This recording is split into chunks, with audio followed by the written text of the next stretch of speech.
যে মালিক আল্লাহ তাআলা আমাদেরকে সুস্থ অবস্থায় সুস্থ রেখে দুনিয়াবী কাজকর্ম থেকে আল্লাহ তাআলা আমাদেরকে ফারেক করে আল্লাহ তাআলার দয়ায় আমরা তার ঘরে উপস্থিত হতে পেরেছি। পবিত্র জুমা আবার সেই মহান মনিবের দরবারে মন থেকে শুকর আদায় করি, আলহামদুলিল্লাহ। দুরুদ ও আবার বিশ্বনবী সাইয়্যিদুল মুরসালিন রাহমাতুল লিল আলামিন জনাব মুহাম্মদুর রাসূলুল্লাহ সাল্লাল্লাহু আলাইহি ওয়াসাল্লামের প্রতি। সম্মানিত হাজিরিন, গত জুমায় আলোচনা করেছিলাম সালাত সম্পর্কে। আজকে সেই ধারাবাহিকতায় সালাতের বিষয় আপনাদের সামনে আলোচনা পেশ করবো ইনশাআল্লাহ। আল্লাহ রাসূল সাল্লাল্লাহু আলাইহি সাল্লামের প্রতি 5 ওয়াক্ত সালাত এটা ফরজ হয়েছিল এই রজব মাস দিয়ে গিয়েছে। রজব মাসে আল্লাহ রাব্বুল আলামিন তার হাবিবকে নিয়ে 5 ওয়াক্ত সালাত হাদিয়া দেন। কোথায়? সপ্ত আকাশের উপরে, আরশে আজিম। সুবহানাল্লাহ। সেই নামাজ মুসলমানের ইমানের পরে যে ইবাদতটার কথা আল্লাহ বারবার কোরআনুল কারিমে বলেছেন, 82 বার বা 83 বার আল্লাহ তাআলা আকিমুস সালাহ ওয়া আকিমুস সালাতা ওয়া আতুজ যাকাত, নামাজ সাথে সাথে যাকাতের কথা আল্লাহ বলছেন। তো এত গুরুত্বপূর্ণ ইবাদত হচ্ছে নামাজ। নামাজ হচ্ছে ইবাদতের মূল। দোয়া যেরকম ইবাদতের মজব, সমস্ত ইবাদতের মধ্যে নামাজ হচ্ছে মূল। যার নামাজ নাই অন্যান্য ইবাদত আল্লাহর দরবারে কবুল হয় না। এই নামাজ আল্লাহ রাসূল সাল্লাল্লাহু আলাইহি ওয়াসাল্লাম মৃত্যুর সময় বলছেন, আস-সালাত ওয়া মা মালাকাত আইমানুকুম, উম্মতেরা তোমরা নামাজ ছেড়ে দিও না, আর তোমাদের যারা অধীনস্থ যারা কাজকর্ম করবে দাস দাসীদের সাথে তোমরা কি করো? তাদের সাথে জুলুম করিও না, তাদের সাথে ভালো আচরণ করো, তাদের অধিকার যেটা প্রাপ্য তোমরা দাও। একদম অসুস্থ অবস্থায় নবী রাসূলদের তাদের কথা ছিল, তাদের কোরআনুল কারীমে আল্লাহ তাআলা সেই কথাগুলো বলছে, তাদের কি নসিহত ছিল। ইয়াকুব আলাইহিস সালাম, ইব্রাহিম আলাইহিস সালাম, আল্লাহ তাআলা পয়গম্বর, তারা বলছে, হে আমার পুত্র, আমার সন্তান, আমি মারা যাওয়ার পরে কার ইবাদত করবা? ওয়া ইসহাক ওয়া ইয়াকুব,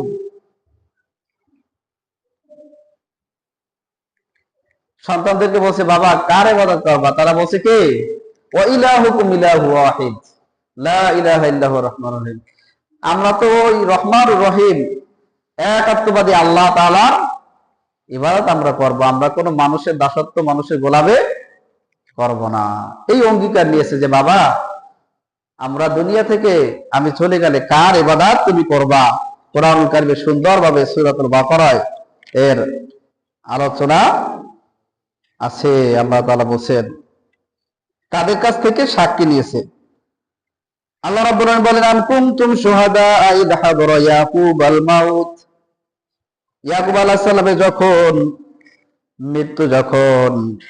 মৃত্যুর সময় যখন চলে আসলো, তখন শুহাদা মানে সাক্ষী তাদেরকে করলেন।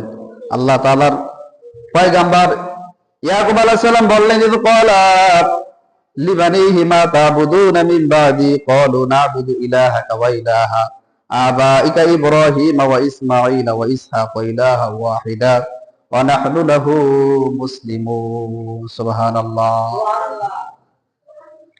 ইয়াকুব আলাইহিস সালাম বললেন, বাবা, আমার আদরের সন্তানেরা, আমার মৃত্যুর পরে কার ইবাদত করবা?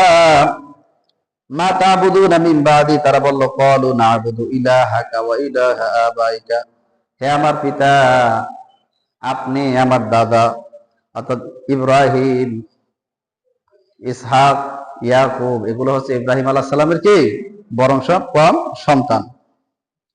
তারা যেই একাত্মবাদী মাবুদের ইবাদত করছে সেই আল্লাহ তাআলার ইবাদত আমরা করব।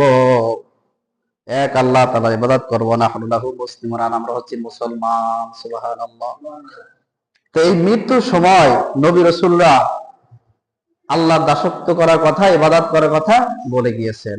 আমাদের নবী করিম সাল্লাল্লাহু আলাইহি ওয়াসাল্লাম ইবাদত মৃত্যুর আগে বলছে, উম্মতেরা কি করো না, তোমরা নামাজ ত্যাগ করি না, কেননা মান সালাতান ওয়াহিদান মুতাআম্মিদান ফাকাদ কাফার। ইচ্ছাকৃতভাবে নামাজ যদি ত্যাগ করে ওযর ছাড়া, সে কাফেরের মতো গণ্য হয়ে যায়। সাহাবায়ে কেরাম অন্য কোন ইবাদত যদি ছেড়ে দিত, এই কাফের এত বড় বিষয় তারা মনে করতেন না, কিন্তু নামাজ ত্যাগ করা কত বড় গুনাহ। আল্লাহ আল্লাহ। নামাজ হচ্ছে আল্লাহর সাথে বান্দার কি চুক্তি।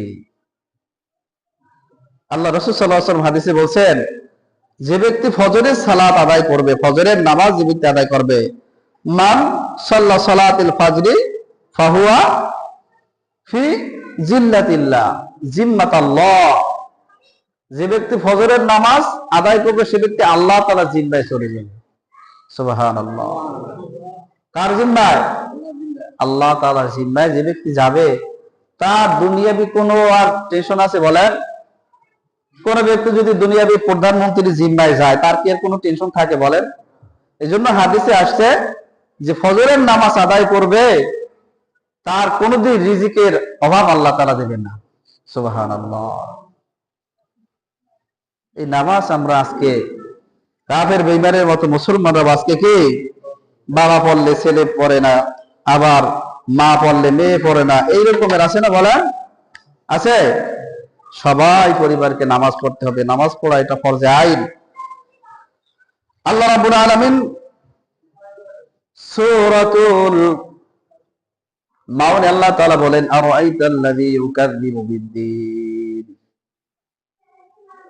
তুমি কি দেখেছো যে কে বিচার দিবসকে, কর্মফল দিবসকে কে মিথ্যা আরোপ করে?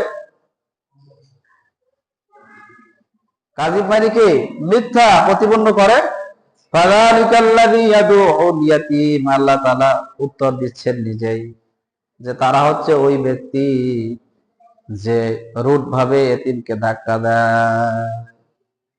এদের পরকালে কোনো বিশ্বাস নাই। বিচার দিলেন মালিককে আল্লাহ। দেখেন প্রত্যেকটা নামাজে সূরা ফাতিহা আমরা বলি মালিক ইয়াউমিদ্দিন, আল্লাহ তুমি বিচার দিলেন মালিক। সুবহানাল্লাহ। এই কথাটা এই সূরা ফাতিহা ছাড়া নামাজ হবে বলেন? প্রত্যেকটা রাকাতে সূরা ফাতিহার মধ্যে আল্লাহর কাছে বলি, আল্লাহ তুমি হচ্ছে বিচার দিলেন মালিক। ফাযালিকাল্লাযী ইয়াদউল ইয়াতীম ওয়া লা ইয়াহুদ্দু আলা তুআমিল মিসকিন।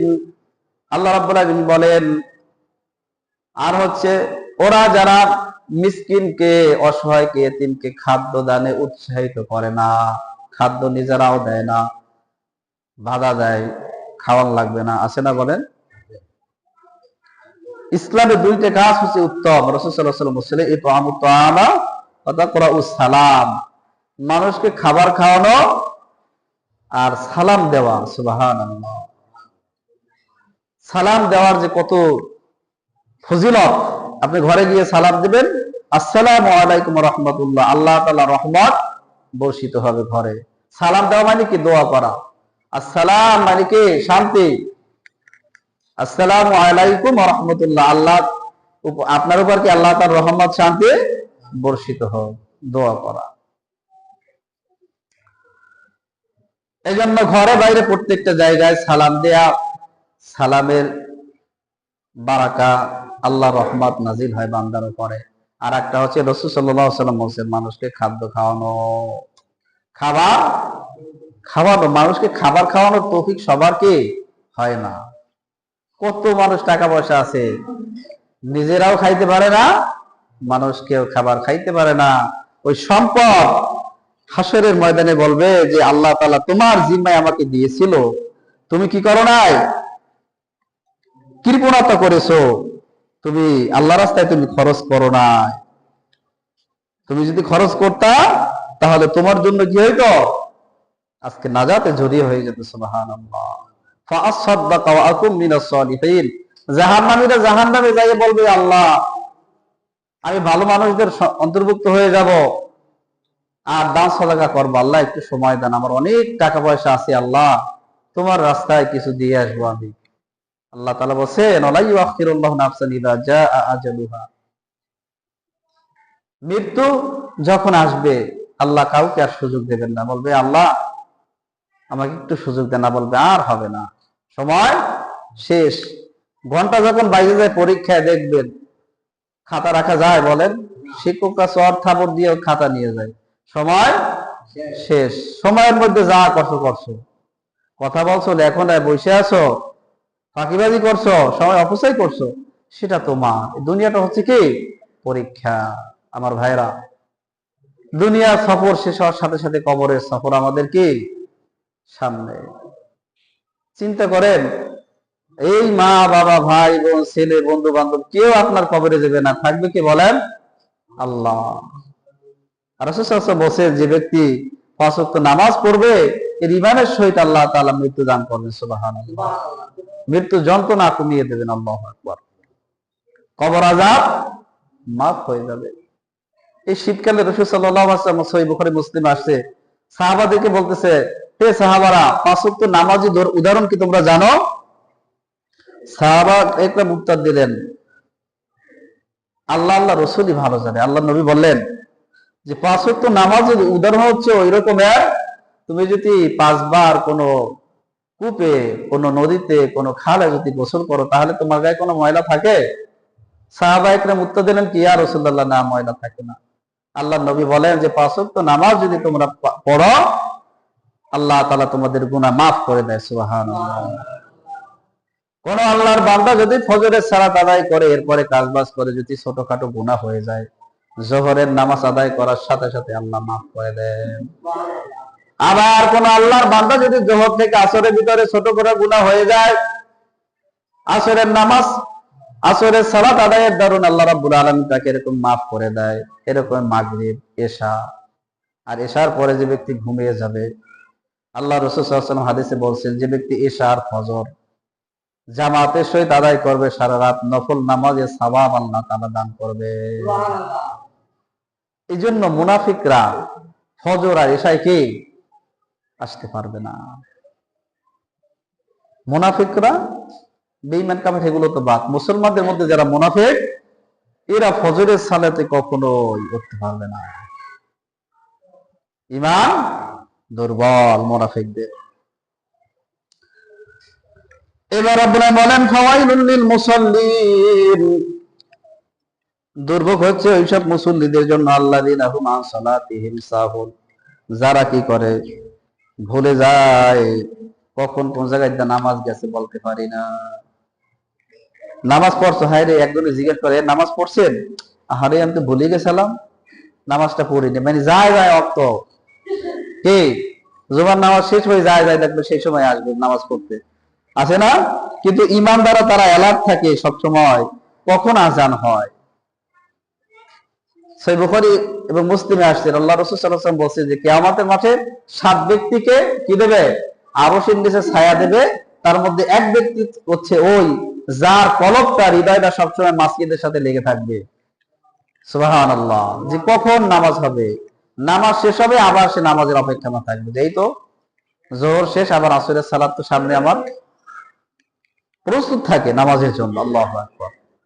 আল্লাহ তাআলা এই ব্যক্তিকে আরশের নিচে ছায়া দান করবেন। সুবহানাল্লাহ। নামাজ, ফাওয়াইলুল লিল মুসাল্লিন, দুর্ভোগ হচ্ছে ওই সব মুসল্লিদের জন্য, আল্লাযীনা হুম আন সালাতিহিম সাহুন, যারা নামাজ সম্পর্কে বেখবর, গাফেল। নামাজ তাদের কোনো গুরুক্ষেপ নাই। নামাজ, এই জন্য যে দলেও নামাজ নাই সে দলেও কোনো মুসলমান থাকতে পারে না। মুসলমানরা যে দলে থাকবে সেই দলের নেতা কি করবে?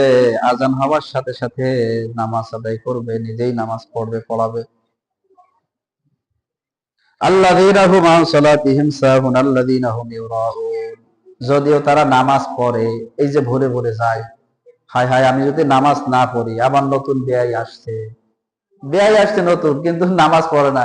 এখন বেয়াই দেখা দেখি কে টুপি টাপি মাথায় দিয়ে মাশাআল্লাহ নামাজ এরকম আসে না, আদায় করে মানুষ দেখানোর জন্য। আল্লাহ বলছেন আল্লাযিনা হুম ইউরাউন, আসলে তারা নামাজ পড়ে না, মানুষকে দেখানোর জন্য নামাজ পড়ে। এই জন্য তো নামাজের দ্বারা আমরা কোনো ফল পাই না, কোনো সমস্যা সমাধান হয় না, বিপদ আপদ লেগেই আছে। আল্লাহ তাআলা নামাজ যদি পড়েন অবশ্যই আল্লাহ তাআলা রহমত নাজিল হবে।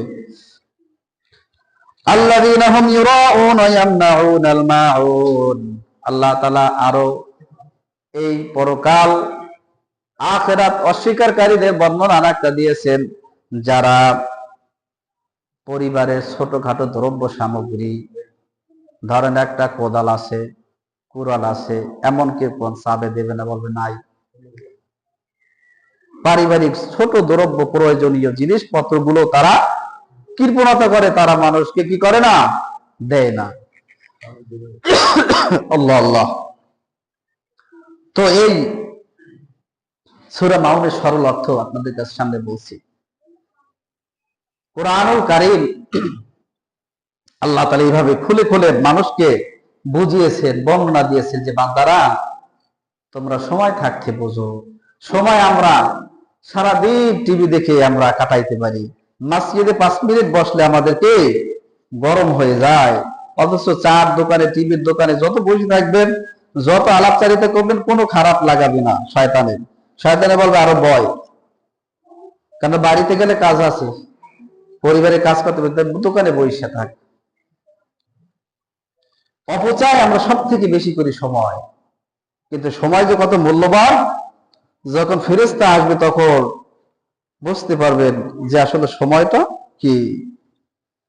মা সালাকাকুম ফি সাকার ক্বালু লাম নাকুম মিনাল মুসাল্লিন ওয়া লাম নাকু নুতঈমুল মিসকিন। আল্লাহ তাআলা বলেন যে জাহান্নামীদেরকে ফেরেশতারা জিজ্ঞেস করবে, মা সালাকাকুম ফি সাকার, হে সাকারবাসীরা তোমরা জাহান্নামে কেন আসছো? তোমাদেরকে কি আল্লাহ তাআলা পক্ষ থেকে নবী যায় নাই? কোরআন তোমরা পাও নাই? আলেমরা তোমাদেরকে বলে নাই? দিনের দাওয়াত তোমরা পাও নাই? কেন তোমরা জাহান্নামে আসছো? প্রশ্ন করবে, জাহান্নামে দেখতে করবে। তারা বলবে ক্বালু লাম নাকু মিনাল মুসাল্লিন, আমরা মুসল্লি ছিলাম না, নামাজি ছিলাম না, মাঝে মধ্যে শুক্রবারে আইয়ে আর মসজিদ আর চিনি না। ওয়া লাম নাকু নুতঈমুল মিসকিন, আর যারা মিসকিন আছে, অসহায় আছে, গরিব আছে, তাদেরকে কি খাদ্য খাওয়াইতাম না। সুবহানাল্লাহ। এই কথা তারা বলবে, আসলে আফসোস করবে কিয়ামতের মাঠে। আগাম আল্লাহ তাআলা আমাদেরকে জানিয়ে দিয়েছেন যে বান্দারা তোমরা সতর্ক হও। নবী রাসূলদের ঘটনা দিয়েছেন, ফিরাউনের ঘটনা, নমরুদের ঘটনা কেন দিয়েছেন? যে তারা এরকম স্বৈরাচারী ছিল, তারা আল্লাহর সাথে, আল্লাহ নবীর সাথে দুশমনি করছে, তাদের পরিণতি এইরকমের হয়েছে। অতএব তোমরা কি হয়ে যাও, এই ইতিহাস থেকে শিক্ষা গ্রহণ করো, তোমরা সামনে বেশি আগাইও না। আমি খালি আদেশ দেব কুন ফায়াকুন, দুনিয়া যা আছে সব লয় হয়ে যাবে। সুবহানাল্লাহ। ইনিল হুকমু ইল্লা লিল্লাহ, আমরা আল্লাহ তা'বুদু ইল্লা, আল্লাহ তাআলা সবকিছু করার জন্য বেশি কিছু দরকার নাই, খালি আল্লাহ আদেশ করবেন। ইন্নামা আমরুহু ইযা আরাদা শাইআন আইয়াকুলা লাহু কুন ফায়াকুন। সূরা ইয়াসিন আছে না, আল্লাহ বলেন খালি আমার আদেশ। আল্লাহ কি করবেন? খালি আদেশ করবেন যে কি ভূমিকম্প দিয়ে দাও, শেষ করে দাও। আজকে ভূমিকম্প হচ্ছে, দেখছেন কিভাবে আমেরিকায় জাহান্নাম যে আমরা কিভাবে অস্বীকার করি, লাভা আগুন কিভাবে উৎকীর্ণ হতেছে জমিন থেকে, পাপে পাপে শেষ। গান বাদ্য বাজনা দেখবে সারাটা দিন আমরা আছি, আল্লাহর জিকির থেকে গাফেল থাকে, মুমিনরা তো থাকতে পারে না। আলা বিযিকরিল্লাহি তাতমাইন্নুল কুলুব, আল্লাহ তাআলা বলেন মুমিনের অন্তর শান্তি পাবে কিতে বলেন? জিকিরে। বসে আছি কিছুক্ষণ আল্লাহর জিকির করি, সুবহানাল্লাহ আলহামদুলিল্লাহ ওয়া লা ইলাহা ইল্লাল্লাহু আল্লাহু আকবার। আমি যদি বারবার জিকির করি, আমাদেরকে আল্লাহ ছেড়ে দেন নাই, ফেরেশতা আছে। সাথে সাথে আমাদের কথা, আমাদের লফজ, প্রত্যেকটা শব্দ ফেরেশতারা লিখবে। সুবহানাল্লাহ।